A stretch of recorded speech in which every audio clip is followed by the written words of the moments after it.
Hello everyone. हमने 8 कहानियों की जो सीरीज़ चालू की है उसकी दूसरी कहानी दृष्टिकोण का तीसरा भाग अब आप सुनने वाले हैं। इसका नाम है ब्लॉगर। एंजॉय। मेरा नाम ज़रूरी नहीं है क्योंकि ये कहानी मेरी नहीं है। बस इतना जान लीजिए कि मैं एक प्राइवेट यूनिवर्सिटी में प्रोफेसर हूँ, कम्युनिकेशन पढ़ाता हूँ। मैं हर बार बच्चों को एक ब्लॉग मेंटेन करने के लिए कहता हूँ, बनवा भी देता हूँ, पर लिखता कोई नहीं, वो बात अलग है। पिछले साल जो सेशन शुरू हुआ उसमें भी मैंने बच्चों से यही कहा था, हालांकि मुझे पता था इस्तेमाल कोई नहीं करने वाला। इस बार मगर चमत्कार हो गया। पहली बार कुछ बच्चों ने ब्लॉग लिखा। एक शाम ब्लॉग की लिस्ट पर मेरी नज़र पड़ी तो सोचा देखता हूँ खोलकर। शुरुआत में तो कुछ नहीं था, पर बाद में एक ब्लॉग मिला माई व्यू नाम का। उसमें कुछ शायरियाँ थी। मुझे ये देखकर काफ़ी खुशी हुई कि किसी ने कुछ तो लिखा। फिर एक ब्लॉग मिला आई एम लिमिटलेस नाम का। उसमें काफ़ी कुछ लिखा था। मैं हैरान था देखकर कि किसी ने वक्त निकाल कर इतना कुछ लिखा। मैंने पढ़ना शुरू करा तो पता चला कि ये सीमा नाम की स्टूडेंट ने लिखा है अपनी लव लाइफ के बारे में। ये पढ़कर मुझे इतना कुछ स्पेशल नहीं लगा जब तक मुझे एक और ब्लॉग नहीं मिला जिसका नाम वीर द डूड था। वीर के ब्लॉग में सीमा थी और सीमा के ब्लॉग में वीर था।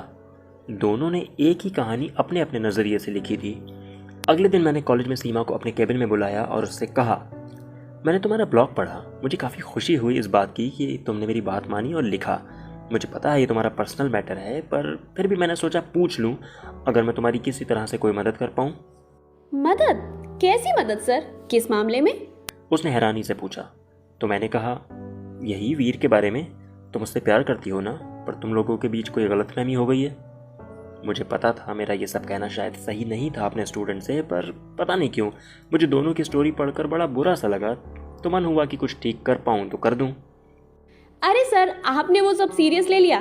ऐसा कुछ नहीं था, बस मुझे क्रश था उस पर। पहली बार देखा कोई लड़का ऐसी हरकतें करता हो, अजीब सा लगा मुझे। तो मैंने सोचा इसको तो ब्लॉग पर डालूं एक स्टोरी की तरह, तो व्यूज आ जाएं शायद। वो बोली। फिर मैंने उससे पूछा कि जो लिखा है वो सब सच तो है ना। तो वो बोली, नहीं, सब तो सच नहीं है, थोड़ा मसाला तो ऐड करना पड़ता है व्यूज के लिए, वरना डिट्टो लिख देती तो बोरिंग हो जाती ना स्टोरी। जैसे वो चैट खुली थी, मैसेज सीन हो गया, ये लोगों के साथ होता है, इसीलिए लिखा ताकि लोग रिलेट करें। लोगों को वो ज्यादा पसंद आता है जिससे वो रिलेट कर पाए। बल्कि मैं तो उस दिन उसे मैसेज करने ही नहीं वाली थी जिस दिन उसका मैसेज आया। और नेहा की बात तो उस लड़की ने बातों बातों में बता दी, वो मैंने अपने पास से लिखा। सच तो ये है कि नेहा ने अपने आप मुझे बताया था, पर ये लिखती तो कोई फन नहीं आता ना। मैं वीर के ब्लॉग के बारे में उसे बताना चाहता था, पर यह सब सुनकर मैंने कुछ नहीं कहा। बस उसके लिखने की कला की तारीफ करके उसे जाने को कह दिया। मैं ऐसे ही वीर से भी बात करना चाहता था, पर सीमा की बातें सुनकर लगा कहीं उसने भी यही तो नहीं किया है। लेकिन एक चांस लेते हुए मैंने रिसेस में वीर को बुलाया। वीर से जब मैंने पूछा तो उसने हिचकिचाते हुए सब बताया कि हाँ, वो जो कुछ लिखा है सब सच लिखा है। ये सब जब हुआ तो मुझे किसी से बात करना थी। उस वक्त मेरा इकलौता दोस्त अमर भी गया हुआ था, अभी भी वो मुंबई में है, अभी आया नहीं है। तो मुझे किसी से तो बात करना थी, अपने दिल की बात निकालना थी। तो मुझे मालूम था कोई नहीं समझेगा, इसलिए मैंने ब्लॉग पे लिख दिया। वो मैंने किसी के लिए नहीं, अपने लिए लिखा है। मुझे सीमा पसंद थी, है, पर क्या फ़ायदा, आपने तो पढ़ा ही क्या हुआ। वो मेरे लिए शायद वो फील नहीं करती जो मैं करता हूँ, इसलिए उसने वेट नहीं किया। ये सब सुनने के बाद मैंने उसे सीमा का ब्लॉग पढ़ाया और ये भी बताया कि आज मैंने उससे बात की तो वो क्या बोली। ये सब जानकर वीर को बहुत बुरा लग रहा था, उसका चेहरा बता रहा था। मुझे भी गिल्टी फील हुआ कि बेकार में मैं क्यों इसकी तकलीफ बढ़ा रहा हूँ, पर फिर भी मैं ये कर रहा था। फिर जाते हुए उसने कहा, क्या पता जो उसने लिखा है वो झूठ है या आपसे जो कहा वो झूठ है। अब मैं कंफ्यूज हो गया था। सीमा को वीर की प्रॉब्लम बताना ज़रूरी है या नहीं, इससे कोई फ़र्क पड़ेगा या नहीं। मुझे वीर से हमदर्दी हो रही थी, पर इस हमदर्दी का कोई फ़ायदा नहीं अगर मैं उसकी कोई मदद ना कर पाऊँ। मेरे ध्यान में आया कि नेहा से बात करता हूँ, वो बता देगी कि सीमा की कौन सी बात सच है। पर अगले ही पल लगा कि क्यों मैं इन बच्चों की ज़िंदगी के चक्कर में पड़ रहा हूँ, और फिर अपने काम में व्यस्त हो गया। बच्चों की छुट्टी हुई तो थोड़ा फ्री टाइम मिला, तो मैंने सोचा कैफ़े हो आता हूँ। रास्ते में वीर दिखा, वो बहुत उदास लग रहा था। तो मुझसे रहा नहीं गया, मैंने पूछ लिया क्या हुआ। तो वो बोला, क्या बताऊँ सर, रहने दीजिए। मेरे दोबारा जोर देने पर वो बोला, मेरी तो ज़िंदगी अजीब है। मेरी एक जूनियर ने मुझे प्रपोज़ किया और फिर वही सब आप तो जानते हैं। अरे बेटा, काश मैं तुम्हारी मदद कर पाता, मैंने कहा। रहने दीजिए सर, शायद पिछले जन्म के किसी कर्म का फल मिल रहा है मुझे। फ़िलहाल मैं चलता हूँ, बस जाने वाली है। इतना कहकर वो बस की तरफ चला गया। मैं कैफ़े की तरफ बढ़ा और सोचने लगा कि कुछ तो करना पड़ेगा।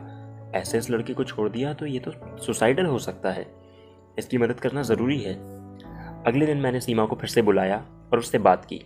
आज मैंने उसे वीर का ब्लॉग पढ़ने को दिया। वो पढ़कर कुछ नहीं बोली, शायद किसी सोच में डूब गई थी। तो मैंने ही कहा, देखो बेटा, वो तुमसे प्यार करता है, उसे तुम्हारी ज़रूरत भी है। तुम उसके साथ होगी तो वो इस फोबिया को हराकर आगे बढ़ पाएगा। इस पर वो बोली, देखिए सर, पहली बात तो ये कि मैं अब ध्रुव के साथ हूँ, मैं उसे धोखा नहीं दे सकती। और दूसरी बात ये कि मुझसे नहीं होगा, मैं ये नहीं कर सकती। ये कोई मूवी नहीं है जिसमें एक इंसान किसी दूसरे के लिए अपनी पूरी जिंदगी लगा दे, और क्या गारंटी है कि वो ठीक हो ही जाएगा। मुझे उसकी बात सुनकर ये एहसास तो हुआ कि हाँ, ये हकीकत है और हकीकत में लोग अपने लिए जीते हैं। पर फिर भी मैंने कहा, पर क्या बेटा तुम्हें अच्छा नहीं लगेगा कि तुम किसी के काम आ गई? मैं इसके आगे कुछ बोल पाता उससे पहले ही वो मुझे टोकते हुए बोली, मैं ये कहना नहीं चाहती थी सर, पर आप हमारे टीचर हैं, हम आपकी इज्जत करते हैं, लेकिन आप हमारे पर्सनल मैटर्स में मत पड़िए, ये हमें खुद हैंडल करने दीजिए। और आप भी क्यों सोच रहे हैं वीर के बारे में, जाने दीजिए। वो तो चली गई, पर मैं उसकी कही हुई बात सोच रहा था। मुझे बुरी नहीं लगी उसकी बात, उसने जो कहा अपने हिसाब से सही कहा। मैं क्या बताऊं उसे कि वीर ने अपने ब्लॉग में जिस 40 साल के आदमी का ज़रा सा जिक्र किया है वो मैं हूँ। क्या बताऊं कि वो 40 साल का इंसान अब 43 साल का है और आज भी अकेला है। इलाज उस इंसान का भी हो सकता था, पर कोई था ही नहीं जिसके लिए इलाज कराया जाता। उसे भी कोई छोड़ गया था, उसका भी दिल और हिम्मत सब टूट गया था। ठीक होने के बहुत तरीके थे, talk therapy, hypnotherapy, behaviour therapy और जाने क्या क्या, पर उसको ठीक कोई नहीं कर पाया क्योंकि उसको किसी ने अंदर से ख़राब कर दिया था। उस इंसान ने सुसाइड तो नहीं की, लेकिन सही से जिंदा भी नहीं बचा। यही बेचारे इस बच्चे के साथ हो रहा है। मैं ये नहीं होने दे सकता इसके साथ। मैं रात में लेटा सोच रहा था कि क्या किया जा सकता है, कैसे इस बच्चे की मदद की जा सकती है। क्या इसके घर वालों को बता देना सही होगा या और कुछ किया जाए? तो मुझे ख्याल आया कि मेरे साथ तो ऐसा नहीं था, पर इस लड़के को तो कितनी लड़कियां पसंद करती हैं, तो उनमें से कोई ऐसी ज़रूर होगी जो समझेगी। बस एक साथ मिल जाए इस बच्चे को तो सब ठीक हो जाएगा। शायद मुझे कहीं अंदर ये भी पता था कि ये बेवकूफ़ी है, पर उसको इस डर से निजात दिलाने का जाने क्या फितूर सवार था कि मुझे सही गलत समझ नहीं आ रहा था। अब बस उन लड़कियों का पता लगाना था जो वीर को प्रपोज कर चुकी हैं, लेकिन मुझे नहीं पता था कि किस्मत में लिखा तो वही है जो मैं चाहता हूँ, पर दूसरी स्याही से। अगले दिन कॉलेज पहुंचकर मैं कॉरिडोर से गुजर रहा था तो कानों में आवाज़ आई, अरे तुमने वीर का ब्लॉग पढ़ा? अगर ये सच है तब तो बड़ा खराब मामला है यार। मैंने मुड़कर देखा तो 2 लड़कियां बात कर रही थी। मुझे हैरानी हुई पर मैं रुका नहीं। आज वीर के क्लास में पहला लेक्चर मेरा ही था, पर वीर आज आया नहीं था। वहाँ क्लास में जाकर भी ऐसा कुछ सुनने में आया तो पता क्या चलता है कि वीर का ब्लॉग पूरे क्लास में फैल चुका है, लगभग सब पढ़ चुके हैं और अब उस पर चर्चा हो रही है। मैंने अनजान बनते हुए पूछा, ये किसके ब्लॉग की बात हो रही है? तो एक लड़का बोला, अरे सर, वो वीर ने एक ब्लॉग लिखा है, उसमें उसने अपने एक फोबिया की बात लिखी है, वही सब बात कर रहे हैं। हम लोग ने तो सुना भी नहीं ऐसा कुछ कभी। एक लड़की बोली, अरे सर, असल में उसमें ये लिखा है कि वीर को कमिटमेंट का फोबिया है और उसी की वजह से वो परेशान था। मैंने कहीं पढ़ा तो था इसके बारे में, पर ज्यादा डिटेल में नहीं। दूसरी लड़की बोली, क्या आपको पता है सर कुछ इस फोबिया के बारे में? ऐसे इंसान की कैसे मदद की जा सकती है? तो मैंने कहा, हाँ, थेरेपी लेकर ठीक हो सकता है, पर इसमें एक साथ की ज़रूरत होती है। बिना सपोर्ट के ये बहुत ज़्यादा मुश्किल है। या तो वो इंसान जिसे ये फोबिया है वो इतना ज़्यादा हिम्मत वाला हो कि अकेले कर पाए। एक और लड़का बोला, बाकी तो सच है सर, हमें भी पता है, पर ये फोबिया वाली बात मुझे लगता है बस उसने अपने ब्लॉग को चटपटा बनाने के लिए लिखी है, या शायद सिंपैथी गेन करने के लिए। मैं समझ गया था कि ये सीमा की कारस्तानी है, उसी ने ये ब्लॉग फैलाया है। तो मैंने सीमा से पूछा, सीमा तुम्हें क्या लगता है, अगर ये सच है तो कोई उसका साथ देगा? सीमा बोली, साथ तो दे सकता है, पर कोई भी खुद की खुशियां भूलकर या अपने कंफर्ट जोन से बाहर आकर नहीं। यहाँ इतनी लड़कियां बैठी हैं, किसी से भी पूछ लीजिए।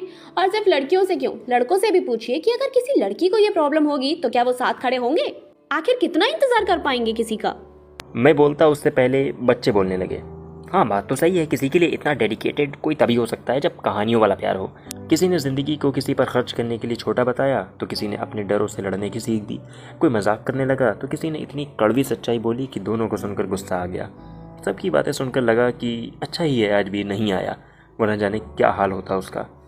अब मेरे हाथ में सिर्फ एक चीज़ थी, तो वो मैंने कहा, आज जितनी बात करनी है कर लो, पर वीर के सामने ऐसी कोई बात ना बोलना। किसी की परेशानी दूर नहीं कर सकते तो बढ़ाना भी मत। सबने इस बात से इत्तेफाक रखा और पढ़ाई में लग गए। जब मुझे वक्त मिला तो मैं अपने कैबिन में आकर बैठा। वो सब सुनकर ऐसा लग रहा था जैसे वीर के लिए नहीं, मेरे लिए ही कहा गया हो। सही तो कहा था बच्चों ने, इंसान को अपने डर से खुद लड़ना पड़ता है। यहाँ कोई साथ नहीं देता, और क्यों दे कोई साथ? सब अपने लिए आए हैं इस दुनिया में, दूसरों की ज़िंदगी सुधारने थोड़ी आए हैं। मुझे भी खुद करना चाहिए था, पर नहीं किया मैंने। वीर को भी खुद ही करना पड़ेगा। मैं कुछ नहीं कर सकता, कोई कुछ नहीं कर सकता। अचानक सीमा की आवाज़ आई। सर मैं कम इन? वो बस ये बताने आई थी कि वीर का ब्लॉग उसने जानबूझकर नहीं फैलाया। उसने तो बस अपनी 2 करीबी दोस्तों को भेजा था और उनसे ये कहना भूल गई कि सिर्फ खुद पढ़ना और आगे ना भेजना। उन लोगों ने फॉरवर्ड कर दिया। मैंने उसे समझाया, जो होता है अच्छे के लिए ही होता है, तुम फिक्र ना करो। तुमने सही किया और सही कहा कि कोई खुद की खुशियाँ दांव पर लगा कर किसी का साथ नहीं दे सकता।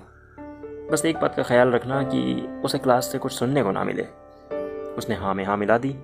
फिर मैंने उससे पूछा कि ये सब जानकर ध्रुव ने कुछ नहीं कहा, तो वो बोली, वीर के ब्लॉग में तो ऐसा कुछ नहीं था, और मैंने जो ध्रुव के बारे में लिखा था वो बदल दिया ताकि हमारा रिश्ता बना रहे। मुझे हंसी आ गई और वो चली गई। सीमा के जाने के बाद मैंने वीर को मैसेज किया, वीर, हम इस दुनिया में अकेले आते हैं और अकेले ही यहाँ से जाते हैं। कुछ लोगों को चंद दिन के लिए कोई मिल जाता है, कुछ लोगों को नहीं मिलता, पर ज़िंदगी इससे कहीं ज़्यादा है बेटा। हमें अपने लिए जीना चाहिए। सुबह उठने की वजह ज़रूरी नहीं कि कोई और हो, मुस्कुराने की वजह ज़रूरी नहीं किसी और को ही बनाया जाए, ज़रूरी नहीं अपने डरों को दूसरों के लिए हराया जाए। You can do it. All the best. तो ये थी आज की कहानी, आज का एपिसोड। उम्मीद है आपको पसंद आया होगा। कमेंट बॉक्स में लिखना ना भूलें कि आपको क्या अच्छा लगा और क्या कमी लगी। अगली बार हम आपके लिए लेकर आएंगे वीर के दोस्त अमर की कहानी, जो कि मेरी पर्सनल फेवरेट है। तब तक के लिए सायोनारा।